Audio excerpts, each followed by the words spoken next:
மாண்புமிகு முதலமைச்சர் அவர்கள் பெரம்பூர் தொகுதி.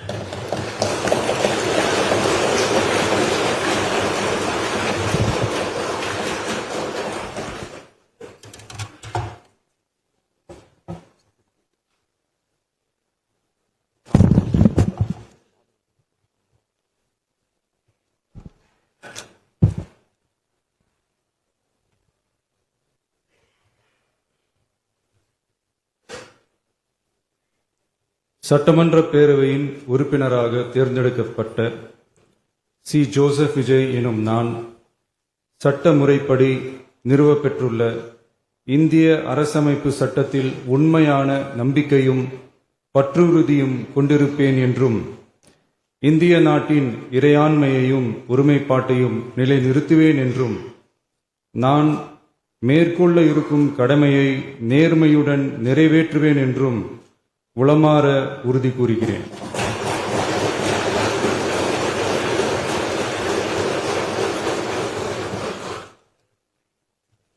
This